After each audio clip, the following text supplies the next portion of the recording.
Remember those domain failure messages that we see here? What do the domain failure messages do? They are an indication that you cannot use level 40 security, so you'll probably want to contact the vendor.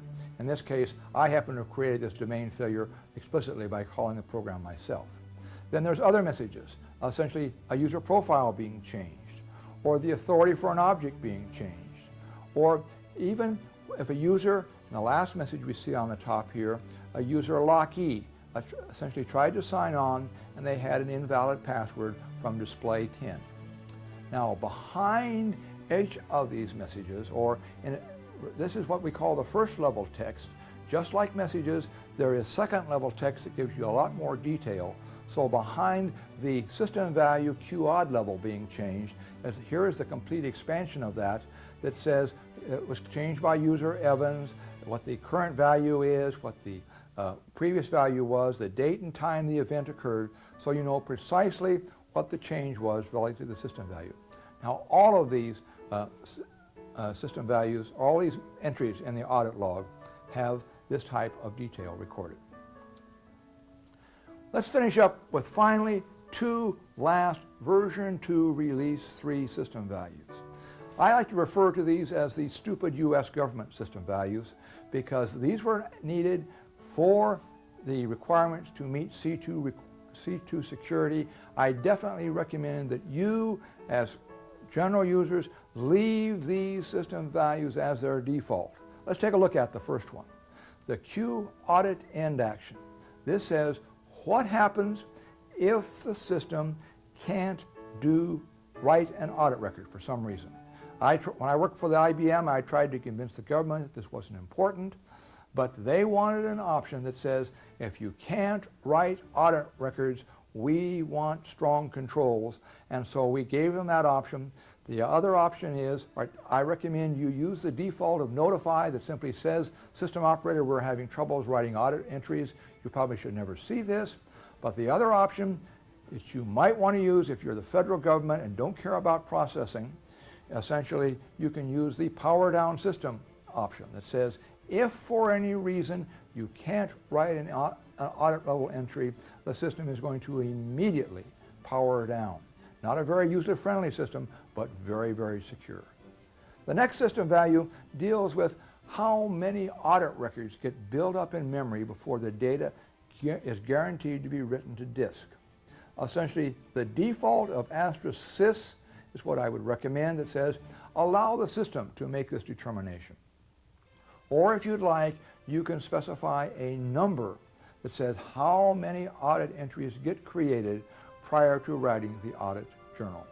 If you want to take this, you can go down even to as low as 1, so that every time an audit entry gets created, it's going to write it to the database, and that will definitely have a negative impact on your system.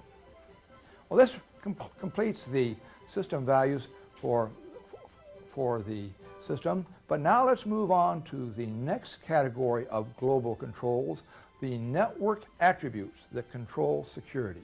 If we look at the network attributes that control security, there are really 3 network attributes of interest.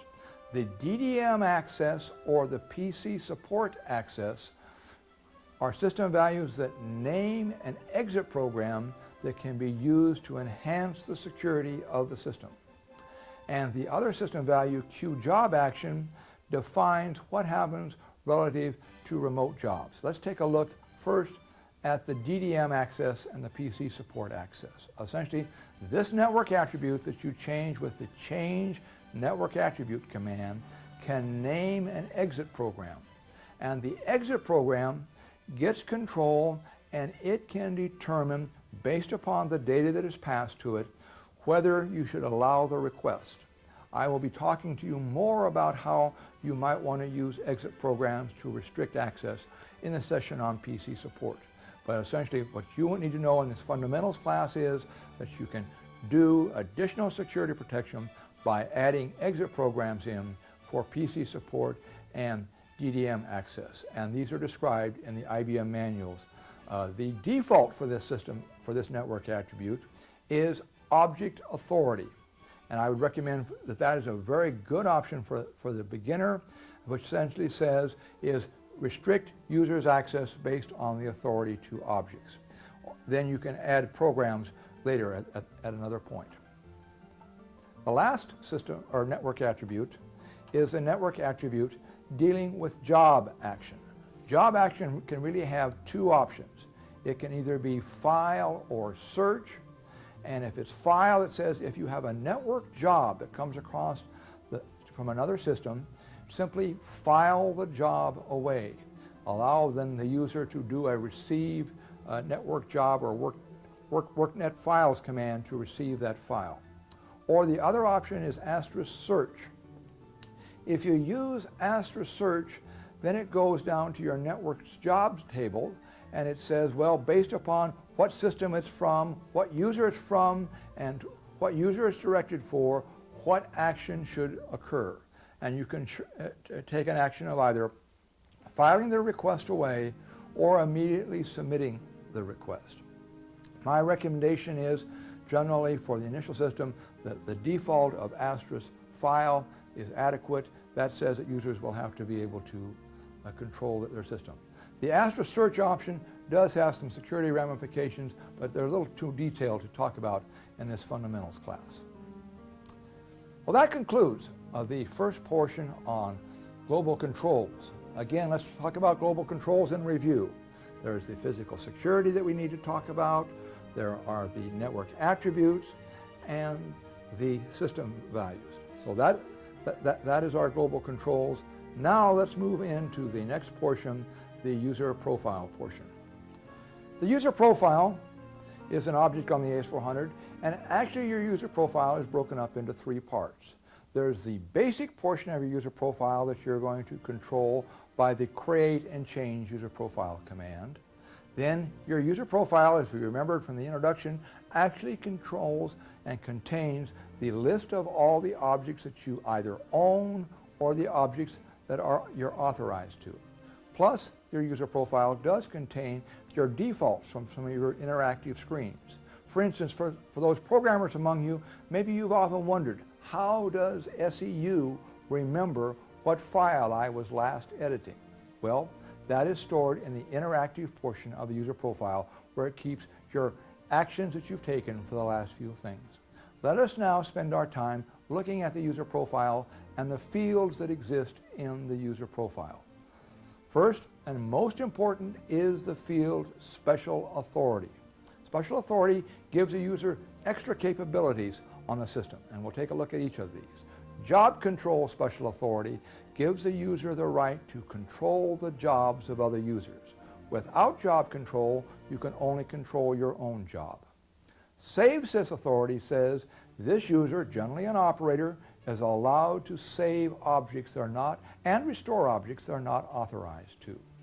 Security Administrator Authority says this user is allowed to create user profiles on the system and essentially add new users to the system. The Audit Special Authority, new for version 2, release 3, says this user is allowed to control the auditing parameters on the system. Then the Spool Control Authority, this is authority that says this user has unrestricted access to all of the spool files on the system. The Service Authority, this, remember like we talked about dedicated service tools? Well, Service Authority says you can run the System Service Tools, or SST, from any workstation on your system.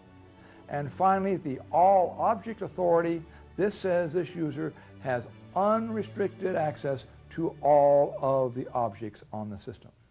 The All Object, Service, and Spool Control Authority are very, very powerful authorities, and they should be only given to a very restricted set of users that are essentially responsible for managing the system and are your trusted users on the system.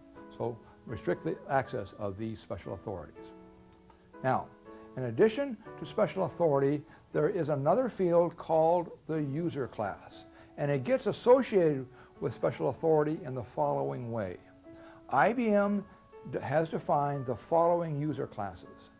Starting from the most powerful is that of security officer, that of less power is security administrator, then programmer, operator, and user.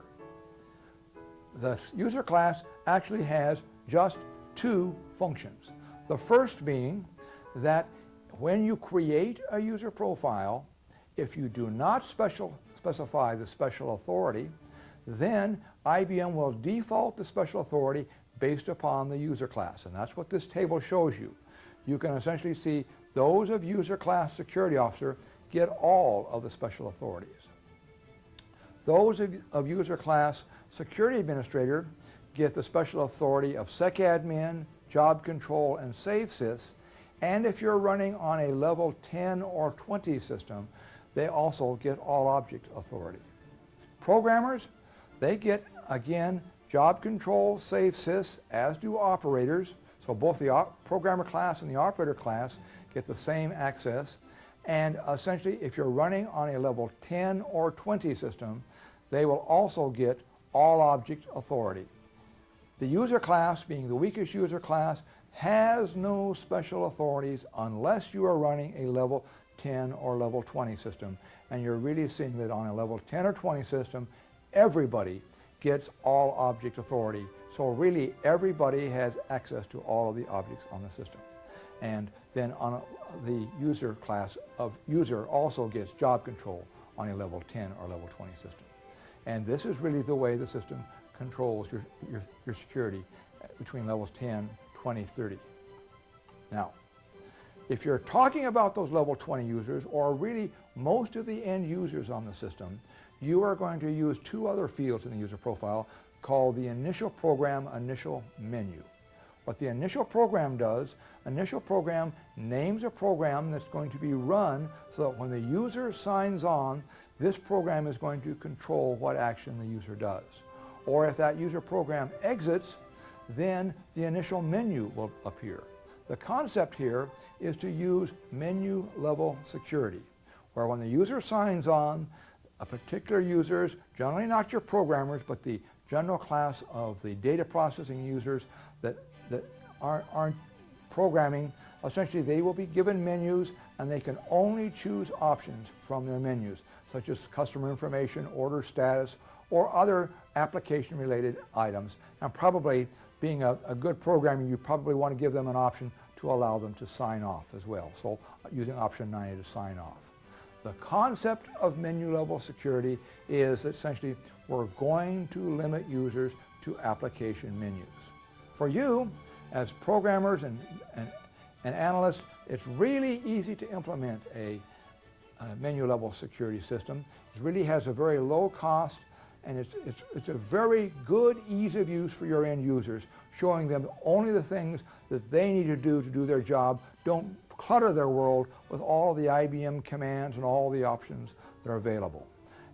Essentially, in order for this to work, you have to consider some of the limitations, and that is application design is critical.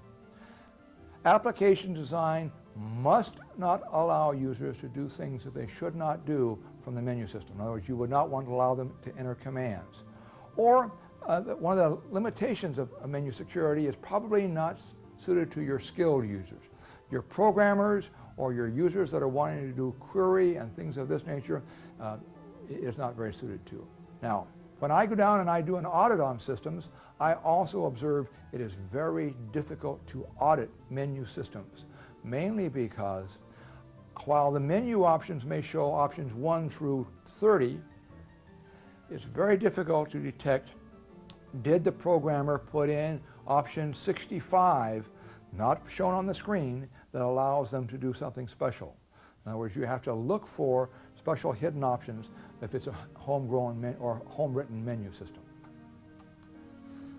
If you're going to use menu security, it is critical that you not allow users to bypass your menus.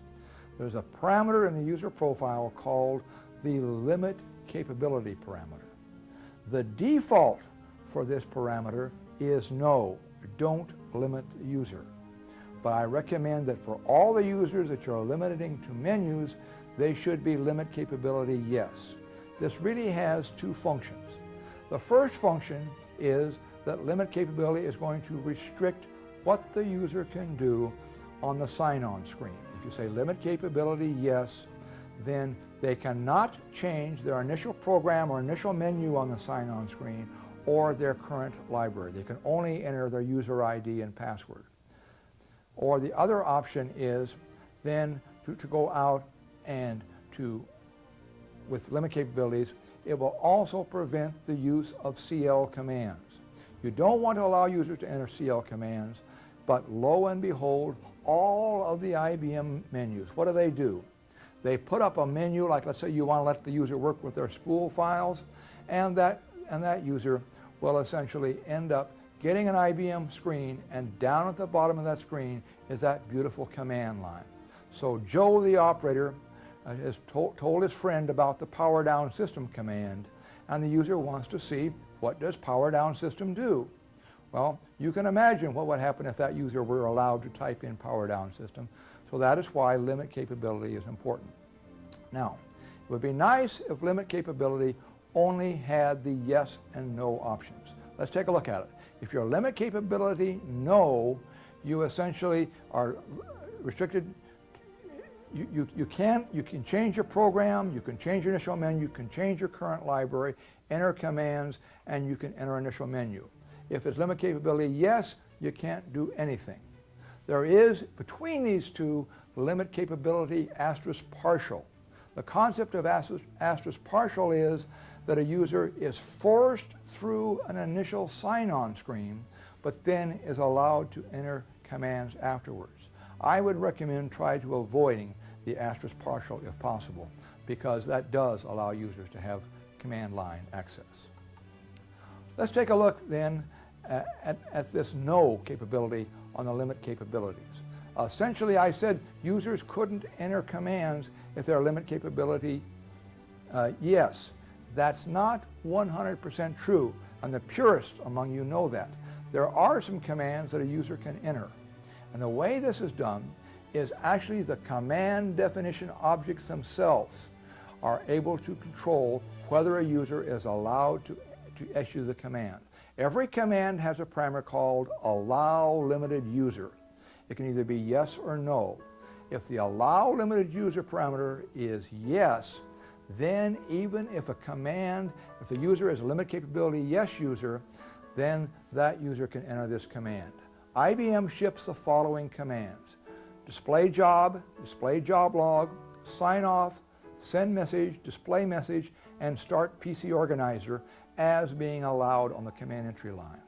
If you'd like, you can change these commands to being prevented, or you can add more commands by changing the allow limited capability parameter of the user of the command. Well, let's now talk about the user profiles that IBM ships. IBM ships the following user profiles to you on the system. And there are other profiles, but these are the profiles that are shipped that have a password. The Q Security Officer user profile, the Q Service for Service, Q Service Base for Service Basic, the operator at QSys Operator, programmer, Q Programmer, and user as Q User. These profiles by default on versions prior version 2.3 have a password that is the same as the user profile. One of my recommendations and a common failure on many systems is people fail to change these user profiles. You can actually go out, and IBM gives you a screen that you can go out and you can change all of these user profiles in one operation. If you use the Go Setup command, this gives you a menu that allows you to type in the password for all of the IBM profiles that are shipped with a password. And essentially, I would recommend that you do, when you get a new system, do the Go Setup and change the password for all the user profiles. This is a common failure that I see on many systems, that users fail to change the passwords of some of the profiles. I'm able to break into many systems by using the password either QProgrammer, or QServe, and essentially then that gives me access to the system. So I would recommend that you go out and change all of these. If you're using this menu to change your screen, then I would suggest that you write these passwords down, because you'll never remember all of these passwords. Now, one of the other profiles that exists on the system. This profile does not have a password, but you need to know about it and the way it interacts with the system. The user profile QDefault-Owner. This is the user profile that is designated to become the owner of objects during a restore if the actual owning user profile does not exist on the system. Let's take an example. Let's say I had two AS400s, System A and System B, and I had saved some objects off of System A owned by user profile, let's say Smith. And on System B, user profile Smith did not exist. But when I attempted to restore those objects onto System B, the system will allow the restore to occur, but it cannot give the ownership of those objects to user profile Smith because Smith doesn't exist. Therefore, user profile Smith will not become the owner, but QDefault-Owner becomes the owner. Essentially, in the ideal situation is that the user profile QDefault-Owner should own no objects in the system other than the QDefault-Owner message queue. So I would recommend that you use the command work object owned for the user profile QDefault-Owner, get a list of these profiles or these objects that this profile owns, and then transfer ownership of them to a real profile. One caution, however, don't do this command interactively the first time because you're very likely to find that you have a lot of objects on your system. And I would recommend that you do this more or less on a monthly basis, go out and display this user profile. The user profile has a number of fields that are defined by user profiles. These fields are specified in the user profiles as *sysval because *sysval says go to the system value to use this particular parameter. Let's take a look at an example of one of them. One of them being the password expiration interval. Remember we set that password expiration interval to 60 days. It says every 60 days that you want to have your password expire. Well, maybe you've got one auditor or somebody that's really a gung-ho security guy that feels you need to be more strict with security. What you can do for that user, you can go into their user profile and their user profile only and change password expiration interval to 10, meaning that every 10 days that user has to change their password, while the rest of the users on the system only have to change their password every 60 days. Then they will begin to leave you alone. But the password expiration interval can have another way that you might want to consider it. You might have a user profile named training, whose password you want to be training. You never want it to expire. You could set it in the training user profile to be no max, so that this profile password would never need to be changed. The fields that you can override in the user profile are the password expiration interval we talked about, the limit device sessions that says, is this user allowed to sign on to more than one device? Is a user to see the sign-on information, the display sign information, or the attention program and assistance level? And this lets you kind of customize your systems rather than using system values. All right, that's the user profile, individual profiles. Now let's spend a minute talking about group profiles on the system. Group profiles are actually a user profile on the AS400, and the group profiles are designed to allow you to simplify your security administration process. Let's take a look at the concept of user profile. What you do in the group profile, it is a user profile, and you simply authorize objects to it. It can own objects, and the special authority that's specified in the group profile.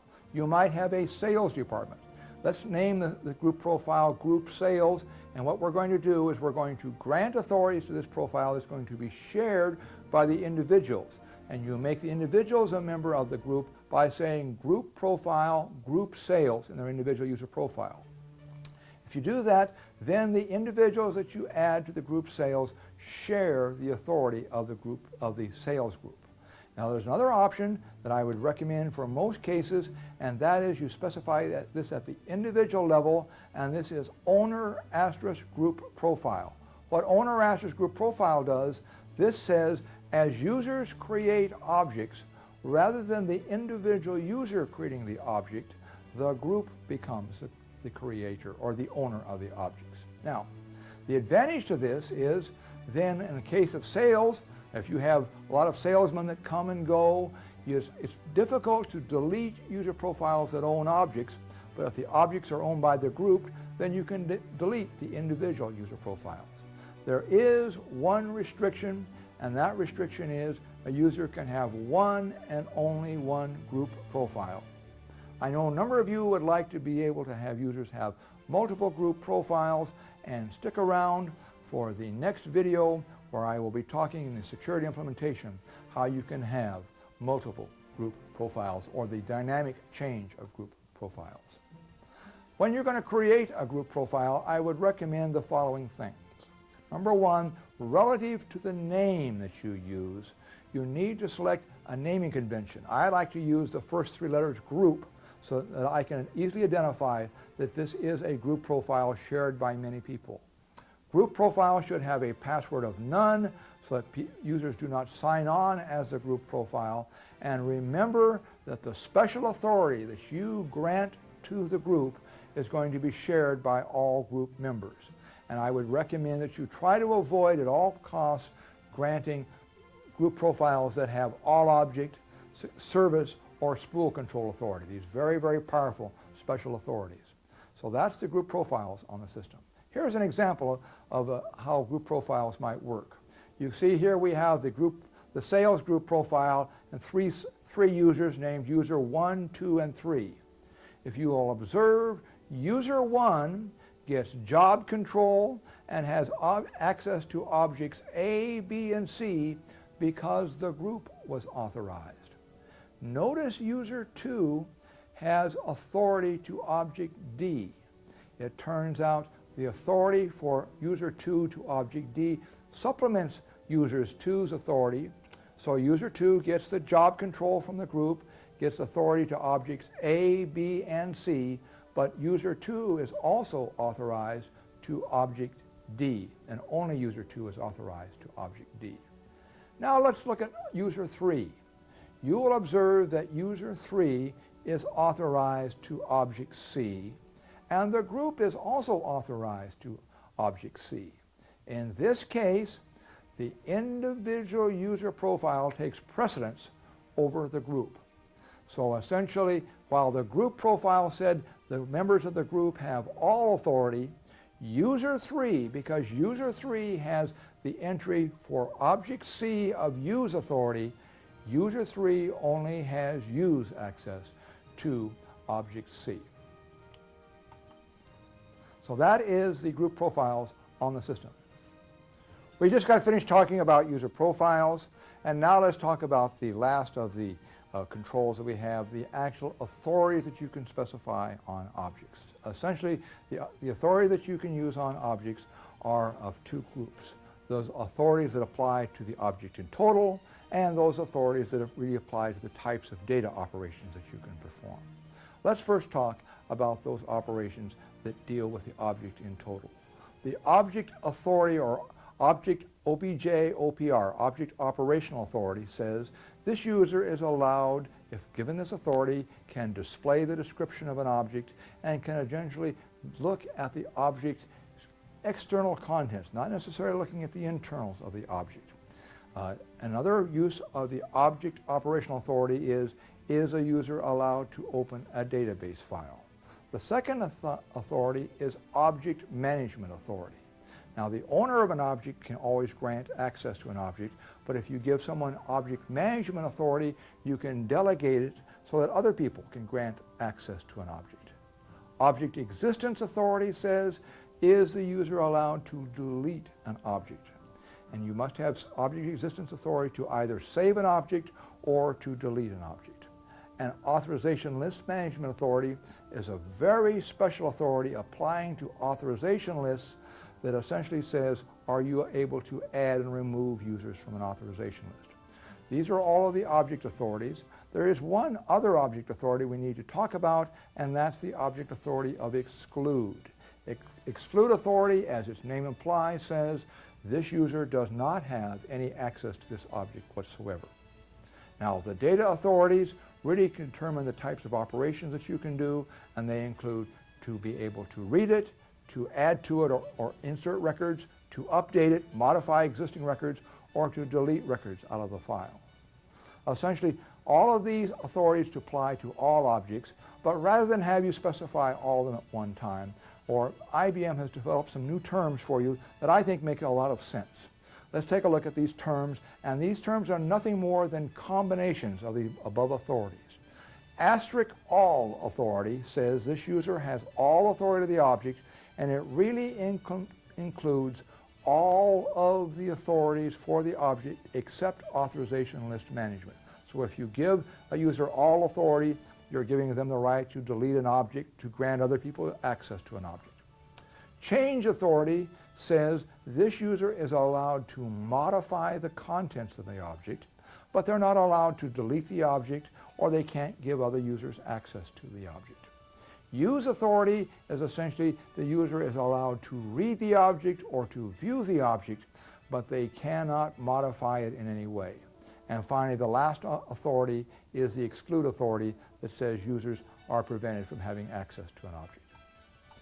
If we talk about objects, we need to remember what some of the rules are. One of the rules is that the owner is the creator of the object, and essentially you can define the public authority, or the authority allowed to all users at creation time.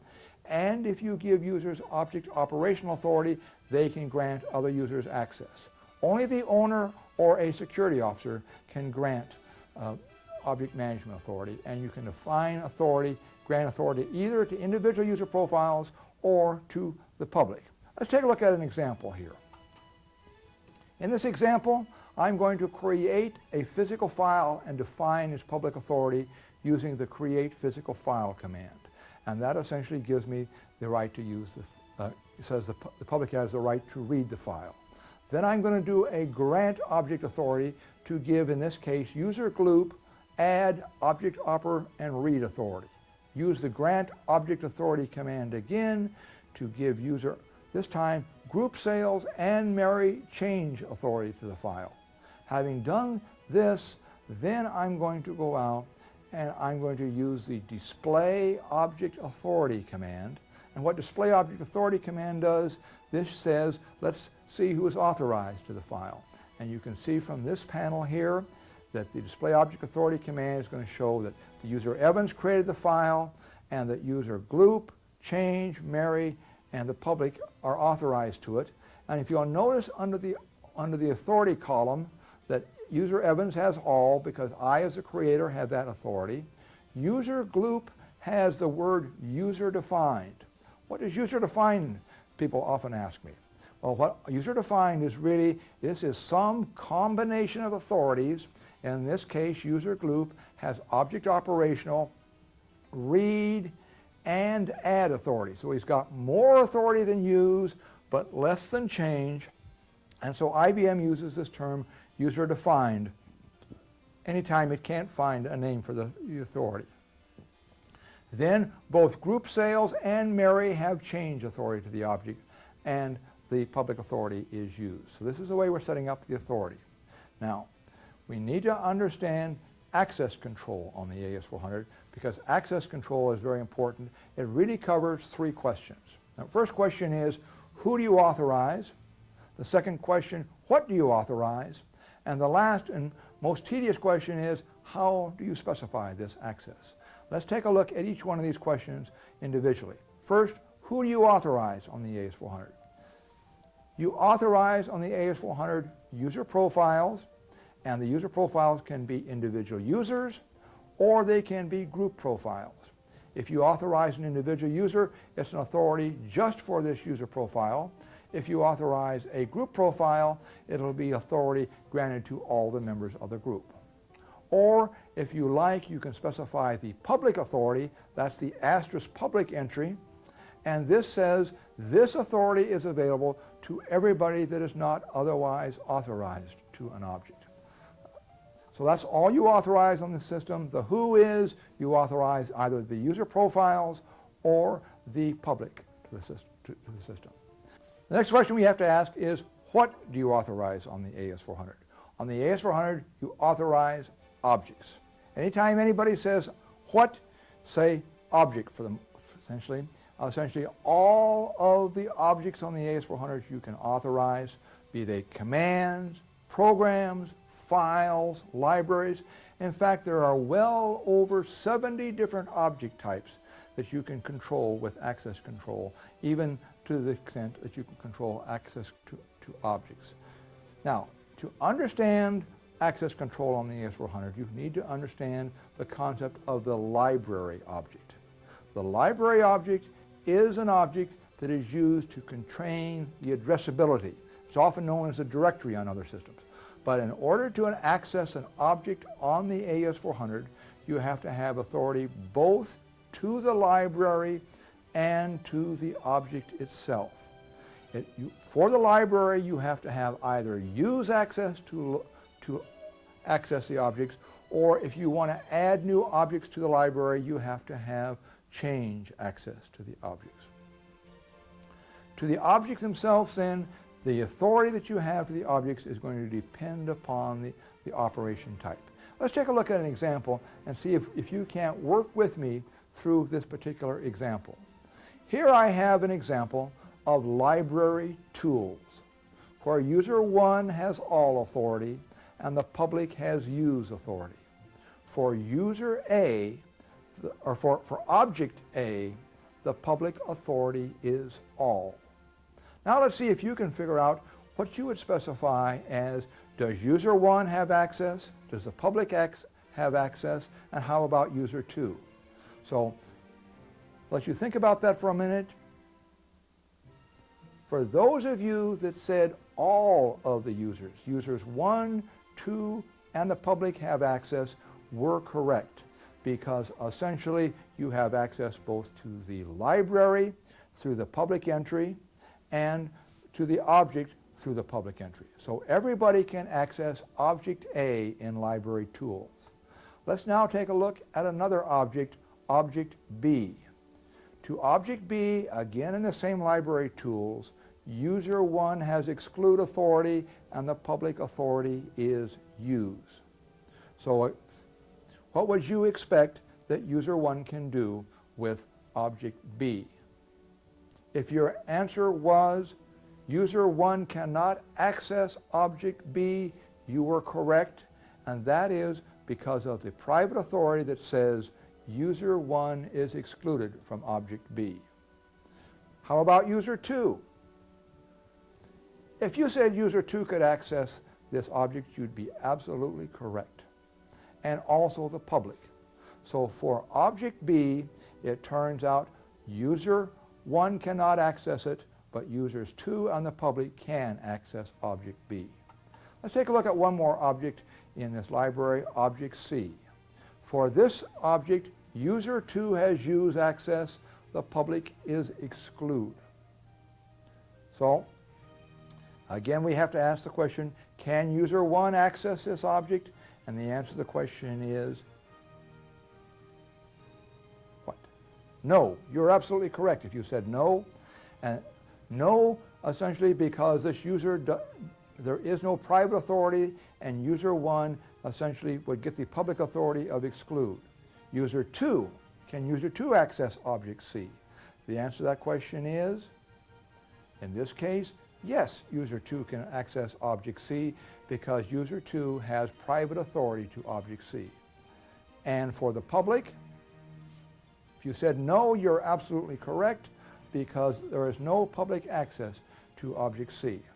I hope all of you understood this because you need to have to understand you have to have authority both to the library and to the object itself. Let's take another library, for example. We'll talk about the sales library.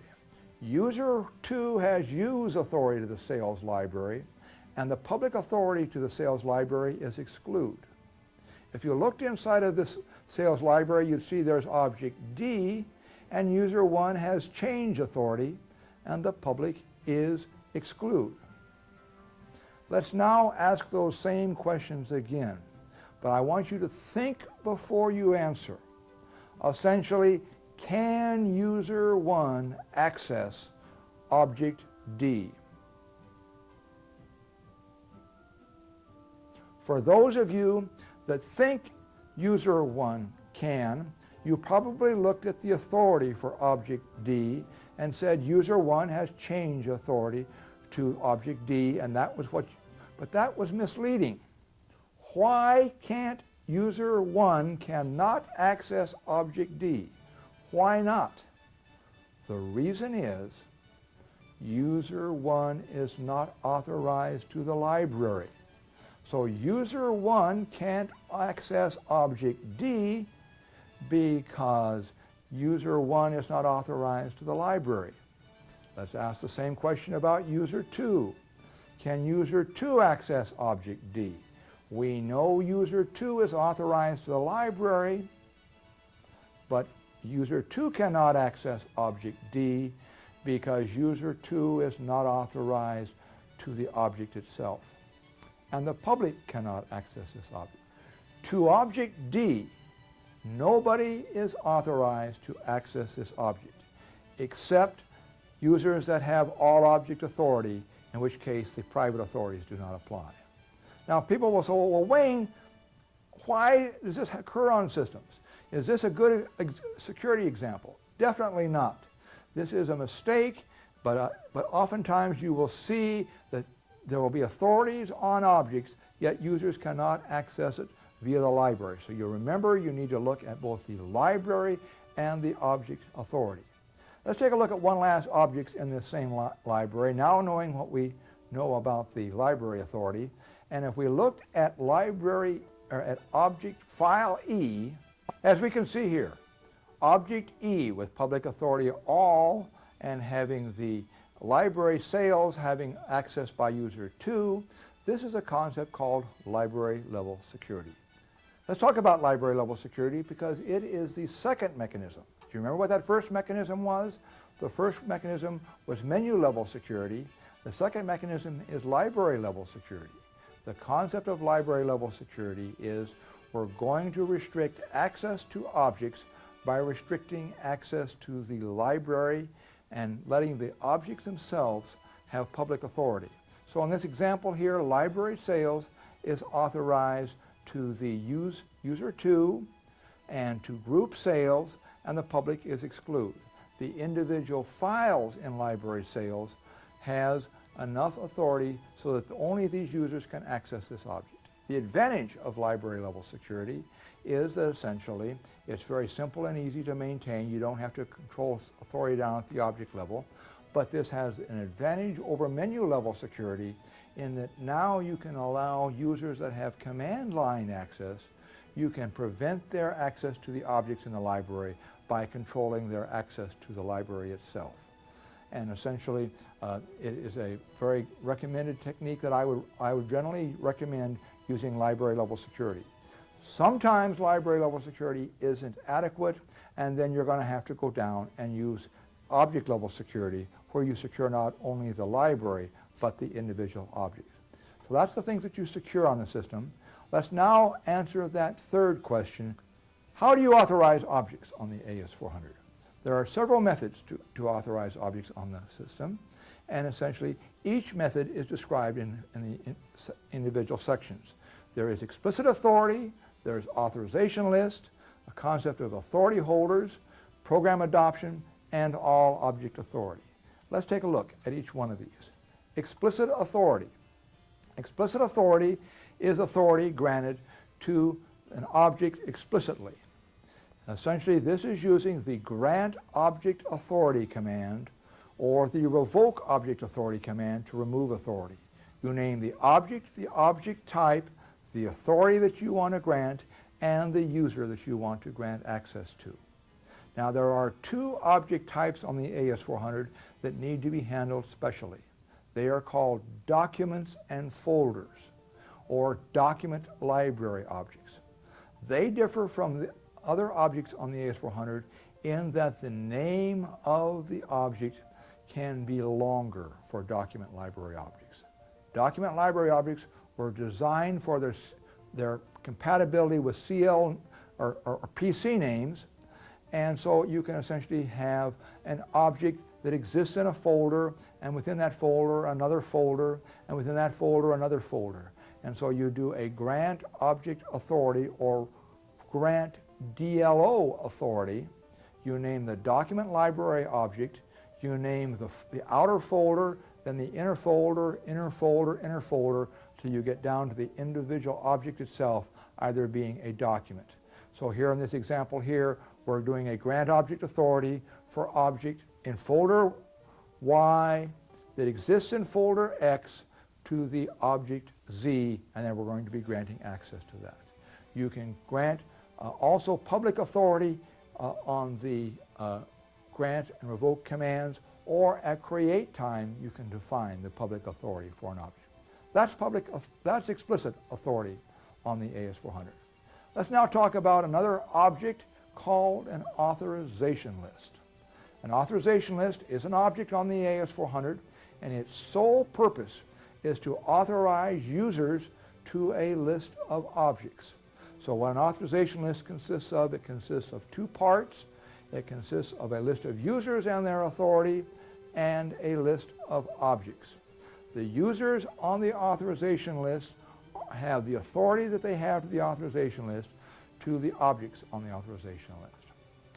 And essentially, in order to add a new users to an authorization list, you have to have that authorization list management authority. And you use the add authorization list entry command to add to the authorization list sales. You want to add new user to this authorization list, and you're going to grant that user use authority.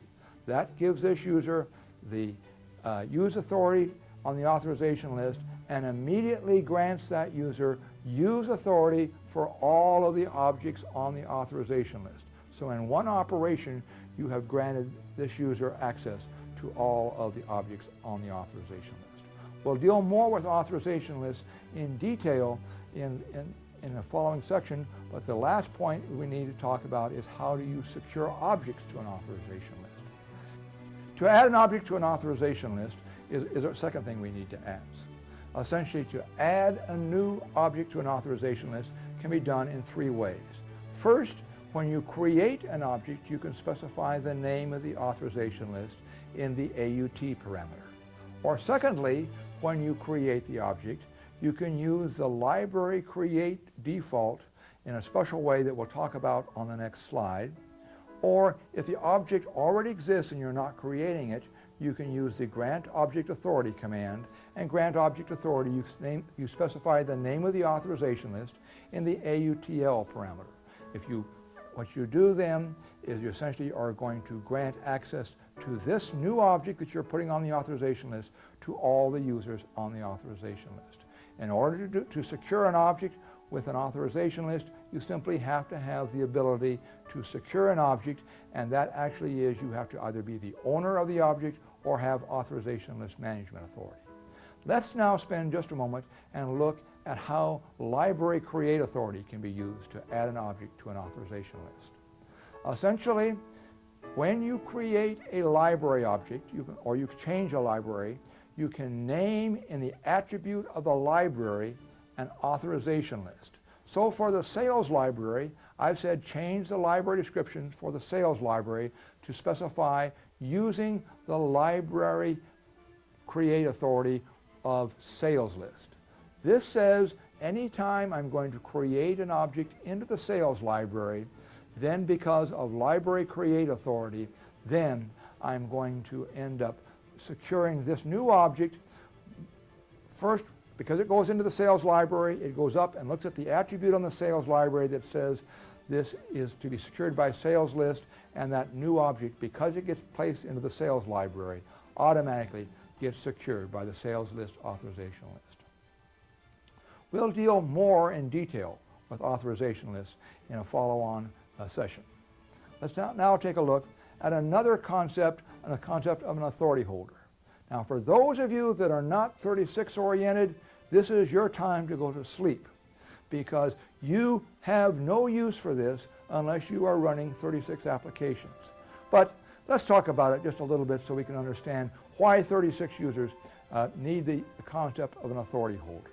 Essentially, an authority holder is an object that's designed to secure authority when an object gets deleted. 36 applications have the following characteristic. They will have a database file or a file that contains critical data, and they will oftentimes make a copy of that file. They'll sort the data into the correct order. They will delete the original file and then rename the sorted copy back to the original name. And if, for those of you that are familiar with 36 applications, I'm sure you would agree with me that this process of copy, sort, delete, rename occurs again and again in 36 type applications. There is a problem though. Essentially, if you had secured the original file, let's say you went to a lot of work and you secured all that original file with who had access to it, and then when you delete it, poof, all the authority that you deleted went away. So all your work got lost. The solution of this was the concept of an authority holder. What an authority holder is, it's an object, and its purpose is to hold authority even while an object is deleted. So what you're going to do is you're going to create an authority holder with the same name as the object itself. And so let's say you create an authority holder for file payroll in library Q36F. Now we've got this authority holder created, and this says that anytime you delete the file payroll, any authorities that were assigned to file payroll will get held by the authority holder. So if you take the payroll file, make a copy of it, sort it, then delete the original, and then rename the sorted copy back to payroll, immediately those authorities get reestablished, as well as ownership being reestablished. That's the concept of an authority holder, and it's useful for the 36 type applications. You create an authority holder by essentially saying create authority holder command and create authority holder, and after that you can forget about it because you then secure the file itself. Don't worry about securing the individual objects. Now, in order to secure an object with an authority holder, you then have to have all authority to the object or be the owner of the object. Generally, you'll just find the authority holders will, the way I remember it is, authority holders hold the authority for files while they are deleted, but they only work for 36 type files. These are files, not database files, but files that consist all of one record where we have the fields broken out by the programs. Sometimes it's called program described files, and it only works for program described files. Authority holders do not work for the database files of the AS400 because generally you're not going through this copy, sort, delete operation. This only applies to 36. Okay, it's time for the rest of you guys to wake up now, and we'll talk about one of the other techniques, and that is the concept of program adoption of authority. Program adoption of authority is an attribute of an AS400 program that says when the program is running, the user gets to run with the authority of that program, or the authority of the owner of that program. So when a program is created, whoever owns that program, and you say, I want this program to run in the adopt mode or use the authority of the owner, this says that you're going to have that control. You want to be able to make sure that you limit the user to the function of the system, and essentially you might want to be able to restrict access. This is the concept of program adopted authority on the system. First we have an example. Here we have an example where we're not using program adopted authority. In this example, the user has to have access to all of the objects. The user has to have access to program number 1, has to have access to program number 2, as well as having access to the payroll file and to file B. And so in the user profile for this user, you would see that the user had to be authorized to all of these objects. This is if you're not using program adopted authority. The other option says, what if we do use program adopted authority? Under this concept, what we're going to do is we're going to make program 1 adopt the owner's authority. And so the owner of program number 1 is authorized to program 2, is authorized to the payroll file, and to file B. The user themselves, user 1, only has to be authorized to program 1.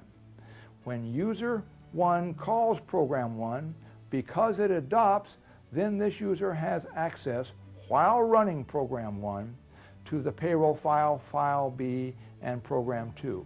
But the minute the user stops running program 1, the user no longer has access to these objects. I think you can see the advantages are obvious. In the case where the user only had access to program number 1, then the user cannot write a query or write an application program to access the payroll file. But in the case where we didn't use program adopted authority, we had to authorize the user to the payroll file, and that allowed the user to access the payroll file. So essentially, adopted authority is a technique where you can give users access temporarily, but control their access by controlling what they can do via a program. And the last technique is the concept of giving users all object authority.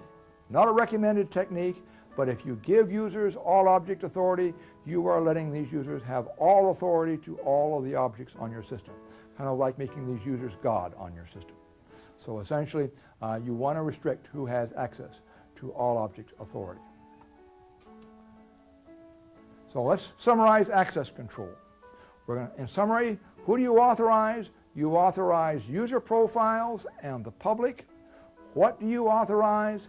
You authorize the objects on the system, the commands, the programs, the libraries, and the files. And finally, how do you control access? Well, you can control access through explicit authority, through authorization lists, through authority holders, through program adopted authority, and you can even give users all object authority.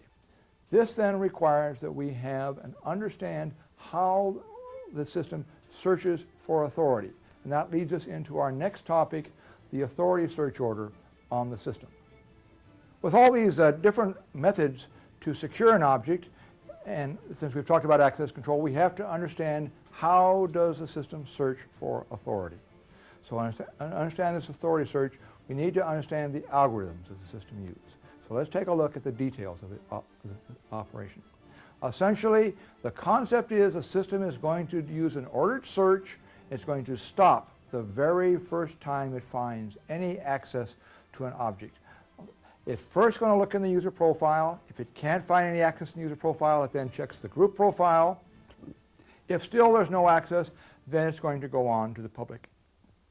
If, having checked the user, the group, and the public, there is still not enough access to a particular object, then the system goes on and it says, I'm going to search to see if there's any adopted authorities, to see if I can give this user access because of program adoption authority. So these are the way the system searches for authority. Now, looking at the way the system searches for authority for the user and the group is not quite as simple as just looking at the user. There are several steps. First, for the user profile, the first question the system, when it checks the user profile, it says, does this user have all object authority? If the user has all object authority, then the user is given all access to the object immediately. If the user does not have all object authority, then it asks the question, is the user authorized to the object? If the user is not authorized to the object, it then will ask the next question, is the user authorized via the authorization list? But anytime it finds the authority, either through all object, through authority to the object, or through the authorization list, that's the authority it's going to take and it's going to stop. But let's assume that we've got a user that doesn't have any authority to the object. The next question it's going to ask is, does the user have a group profile? And if the user has a group profile, it's then for the group profile going to ask the same question. Does the group profile have all object authority? Does the group profile have explicit authority to the object? Or finally, does the group profile appear on the authorization list? Keep in mind these orders of search because we're going to be taking a look at an example and a little later, so I'm going to ask you to work through this with me as if you were the computer.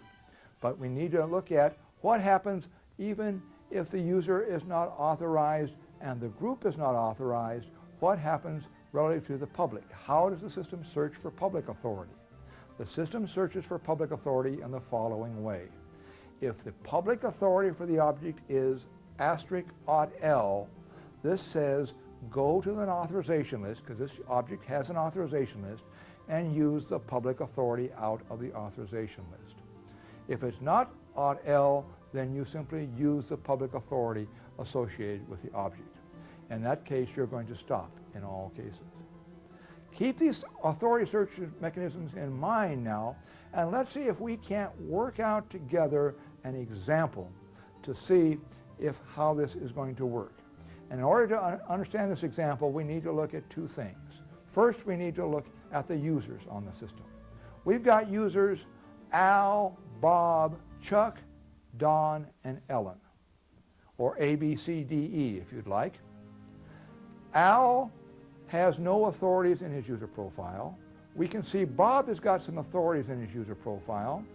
Chuck and Don have authorities, but they also are members of a group profile called Group Sales. And Group Sales has an authority. And Ellen has some authorities, but she is a member of the security officer group, so she has authorities. You can see the authorities for the individual objects as they appear in the user profiles. These are the user profiles on the system. Let's now begin to look at the objects and ask the questions, what is the user's access to these objects? Here is Object X. Object X has public authority of use. And we need to answer the question, what is Al's, Bob's, Chuck, Don's, and Ellen's authority to these objects? For Object X, we need to ask the question, what is Al, Bob's, Chuck, Don, and Ellen's authority to Object X?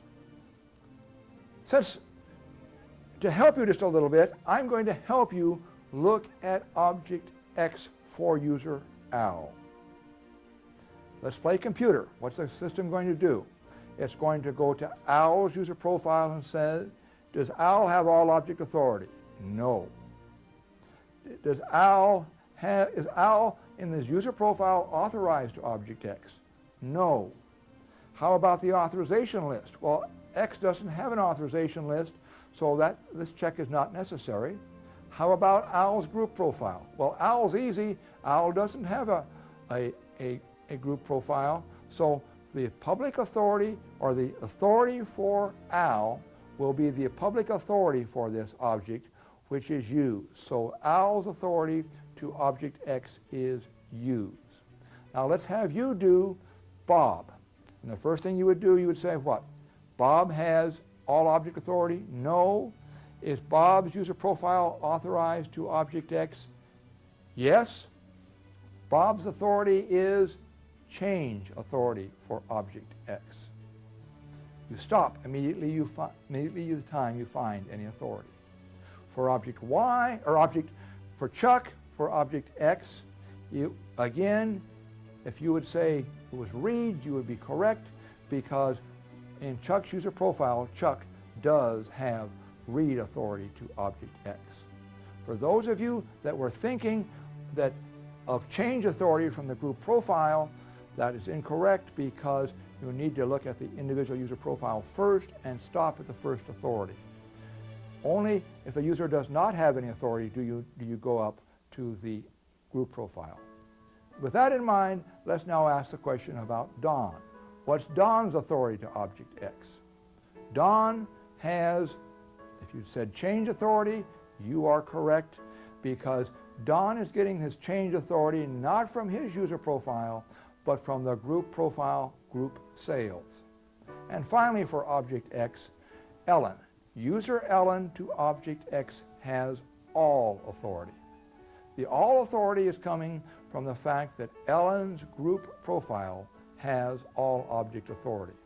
So in review, the authorities for Object X are: Al has use authority, Bob has change authority, Chuck has read authority, Don has change authority, and Ellen has all authority. Okay, hope you've got that. Let's see if we can't complicate the question just a little bit by adding an authorization list to object Y. Here is object Y. It has an authorization list. And you'll note on the authorization list there is user Bob with all authority, there's Chuck with exclude, group sales has change, and the public authority is read. And the public authority for this object is *AUTL. So now we're going to ask those very same questions. What are the authority for users to object Y? I'll help you by doing AL.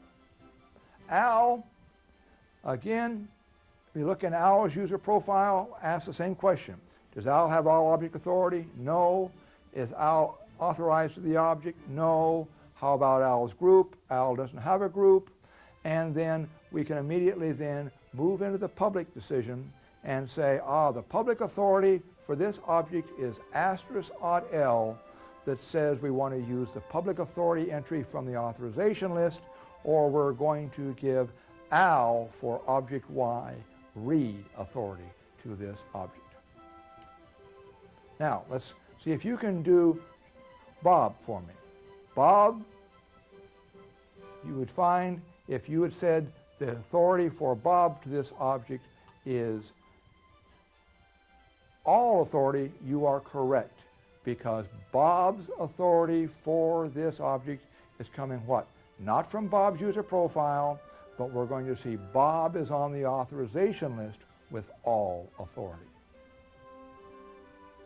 How about Chuck?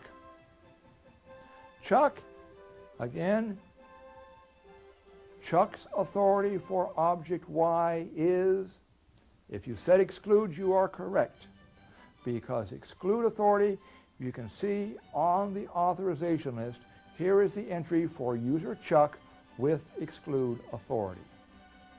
Finally, one of the other users that's a member of that same group is Don. What's Don's authority for object Y? We can see for object Y that Don's authority is what? Change.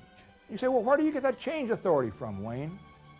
The change authority comes from not Don being on the authorization list, Don's group, the group sales entry on the authorization list, who Don is a member of, is change. So Don's authority for object Y is change. Now let's look at user profile Ellen. User profile Ellen, because you searched the user profile first, if you said exclude for Ellen, you were correct.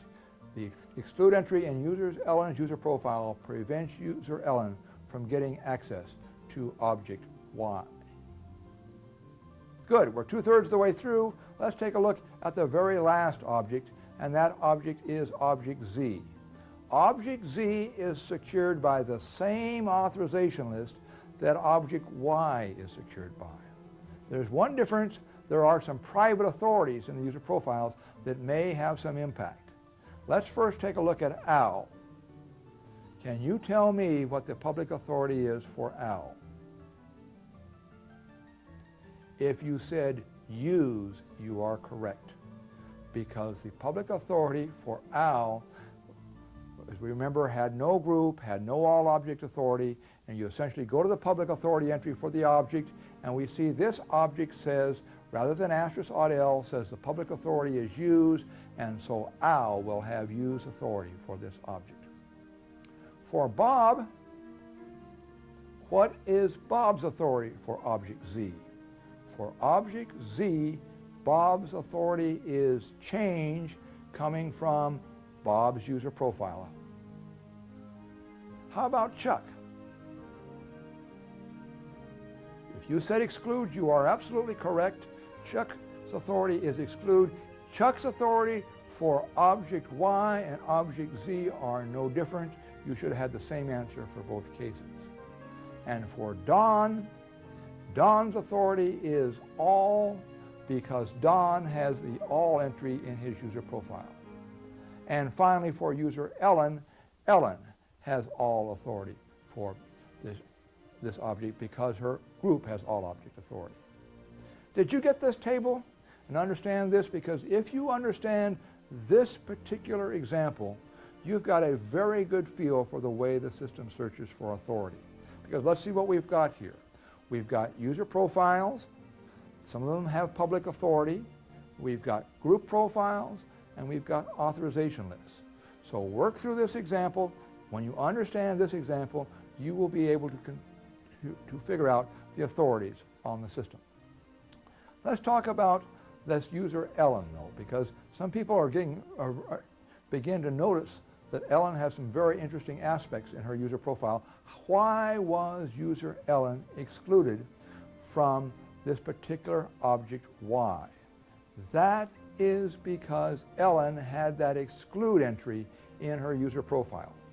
Now, I must share with you that Ellen is my wife, and Ellen is very, very sneaky, or clever if you'd like.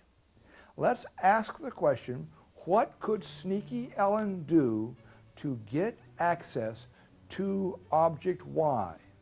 You see in her user profile she has an exclude entry.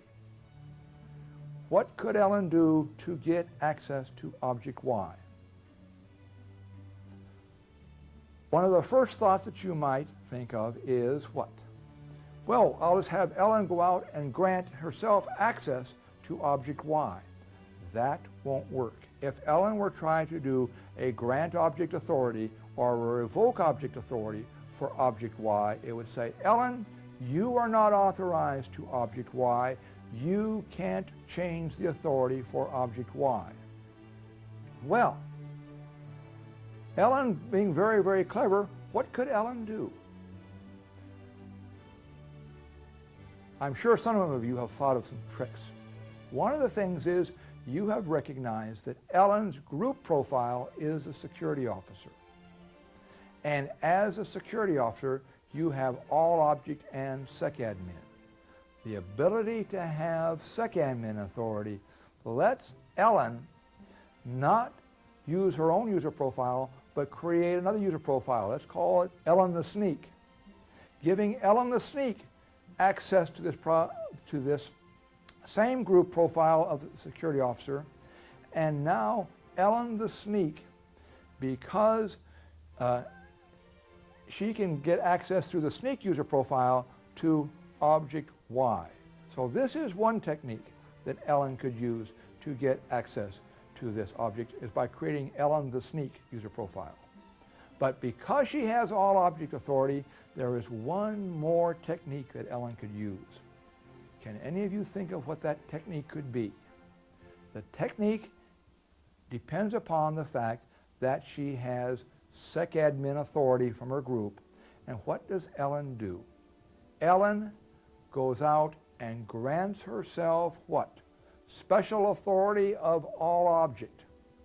If she grants herself all object authority, the Y entry is ignored in her user profile because the system checks for the all object authority entry first. So essentially, these are the techniques that Ellen could be used to breaking in to object Y. This is because her group profile had secadmin authority. Let's spend a few minutes talking about some special topics, and we'll continue to talk about Ellen, because one of the things that we might want to do is we might want to keep Ellen from getting access to the payroll file. How do you keep Ellen from getting access to the payroll file? Well, we're going to give her a group profile of all object authority, but not secadmin. Now she can't create Ellen the Sneak, or now she can't give herself all object authority. But because Ellen has all object authority, what other objects might we need to restrict Ellen's access to? Well, one of the things that we would have to restrict access to, for some of you that have said, well, programs that adopt, you're absolutely correct. Any programs that adopt access to the payroll file, we'd have to prevent Ellen's access to that. Or we'd have to have, if there's any job descriptions out on the system that allow Ellen to run as a user that has access to the payroll file, we would have to block her access to those job descriptions, as well as if we'd have to keep Ellen from creating job descriptions or changing job descriptions. While practically it is theoretically possible to block an all-object user. It is, in all reality, there are so many objects on your system, it is very difficult for you to block the all-object user. So once your user profile has all-object authority, I can make a case on paper that you can do it, but in a practical case you cannot. Well, one of the things that you might want to do is you might want to have a user like user Ellen that is a very powerful user profile. This might be a profile like yourselves that has powerful capabilities, and what you would like to do is you would like to allow this user to do the functions, but you would like to keep them from accessing certain files. Well, you cannot really do this, but one of the things that you can do is you can log the commands this user enters. Let's take a look at how you might do that. First, we're going to create a user profile, and let's just call it group all. We give group all a password of none, and we give it special authority of all object. We make Ellen a member of the group all group, and we give Ellen an initial program named program 1, and we say Ellen is limit capability yes, meaning Ellen can't enter commands. And then we give Ellen, through program number 1, a menu that lets her do the normal things that she has to do on a day-to-day basis. But look at option 70 on this menu. Option 70 says enter commands. If the user chooses option 70 from this screen, they are going to call program number 1, and program number 1 is going to call the log commands program. Here is an overview of the log commands program. What does it do? It is going to give the user a command entry screen where they can enter commands, and then it's going to execute the commands via one of the application program interfaces, or APIs, of the AS400, and then it's going to record the commands in the audit journal. This is a very useful type of tool that you might have on your AS400. Now, for those of you that are V2 or 3, there is a better method for logging of commands, and that is you can, in the user profile, simply specify that you want to have all the commands that this particular user enters. But you may find this tool to be useful to you, and here is the detail for this program that appears on your screen here. I'm not going to take you through all the detail of this, other than to tell you that the concept here is to first put out the command entry screen. You do that by a receive message, then you call qcommand_exec to execute the command, and then you log the command.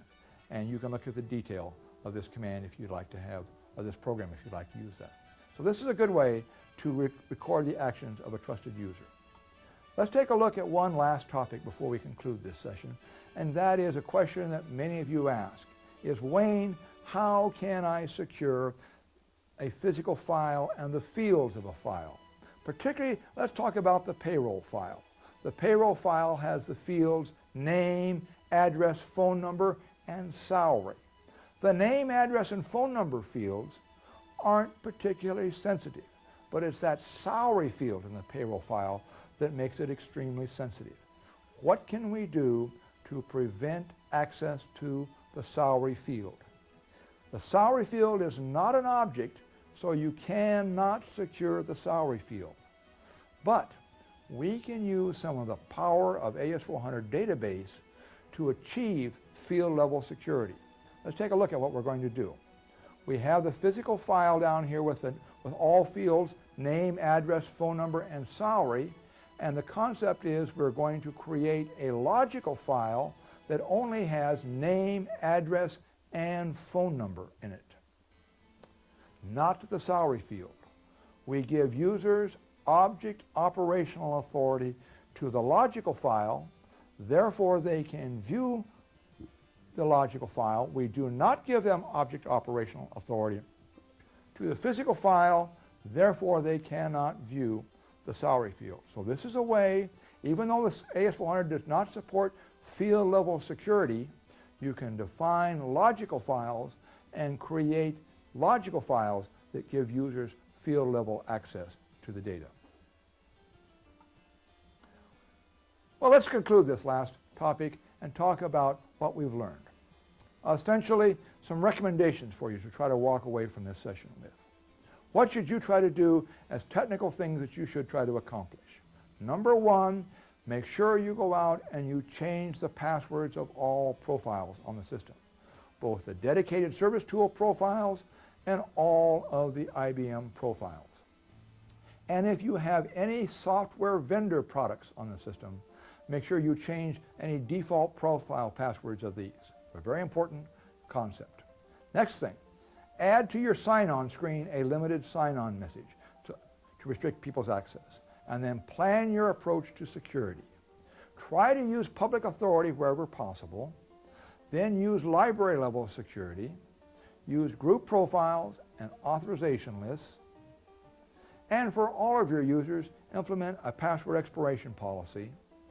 And then plan to move to level 40 security if you're not already there, but you don't do that until you've already started up the audit journal.